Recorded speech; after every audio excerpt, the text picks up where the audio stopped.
Un peu partout, ils manipulent les Noirs pour qu'on s'entretue. Ils envoient les armes et on continue de s'entretuer. Il faut que cela s'arrête. Et c'est bien possible. Et la première chose, la première arme que nous pouvons utiliser, que vous pouvez utiliser, c'est la communication. C'est d'expliquer aux Noirs d'où il vient et qui il est et où est-ce qu'on peut partir. Et c'est bien possible et je vous félicite, je vous encourage dans ce combat. Il faut que partout où des Africains se retrouvent, il faut que nous comprenions une chose. Seuls unis, nous pourrons aller loin. Et il faut que nous arrivions à nous unir d'une manière ou d'une autre.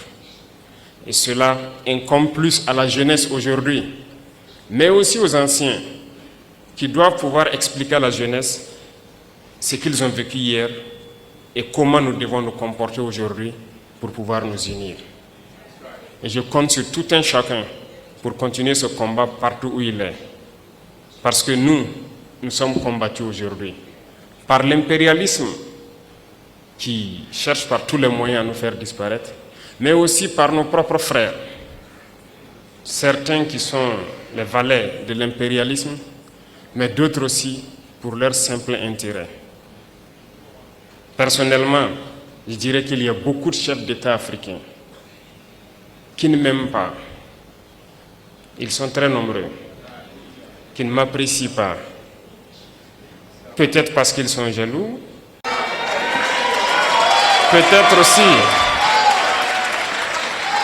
peut-être aussi, je suis un danger pour leur maître. Quoi qu'il en soit, moi je ne les en veux pas. Et ils font semblant. Lorsque les gens les croisent, ils font semblant de m'aimer. Mais je sais qu'ils sont nombreux à ne pas m'aimer. Mais notre prière est que Dieu les change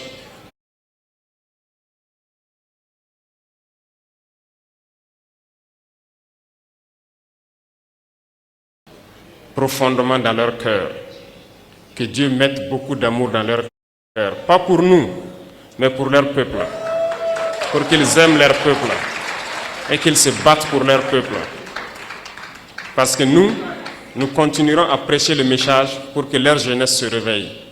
Et je prie Dieu que Dieu mette l'amour dans leur cœur, qu'ils aiment leur jeunesse, qu'ils aiment leur peuple et qu'ils se battent pour le bien-être de leur peuple.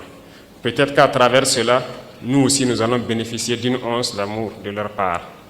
Et je prie Dieu que cela puisse arriver et très vite, que nous puissions voir dans la même direction, voir que nous devons nous battre pour le bien-être de nos peuples, de nos jeunesses, de nos continents, de nos pays. Et à travers cela, il n'y a pas de choix, on va s'unir. Parce que l'Afrique est immensement riche, nous avons un marché immense et nous avons des cerveaux à travers le monde. Et nous allons faire venir tous nos cerveaux pour travailler avec nous. Et l'Afrique a besoin de tous ses fils, de toutes ses filles pour pouvoir se développer. Et vous portez ce message, vous portez ce combat. Et nous devons tout faire pour que ce combat aboutisse et au plus vite. Ça, c'est très important. Parce que vous devez voir ce combat aboutir dans très peu de temps. Et c'est bien possible. Donc, je vous encourage, je vous félicite pour tout ce que vous faites. Et avant de clore mes propos, je vous invite à chaque occasion que vous pourrez revenir au Burkina Faso parce que nous allons transformer le Burkina Faso, faire du Burkina un exemple pour que les gens voient que c'est possible. Nous allons partir de cette situation de guerre, construire le pays, le rendre mielleux et que tout le monde voit que c'est bien possible et ça va motiver d'autres à se lancer sur le même chemin que nous. Merci pour cet accompagnement, merci pour cette chaleur que vous êtes venus nous donner, merci pour l'amour que vous êtes venus nous donner et je prie Dieu que vous retournez tous sains et saufs et que vous revenez chez vous au Burkina Faso, investir et vivre paisiblement quand vous le souhaitez.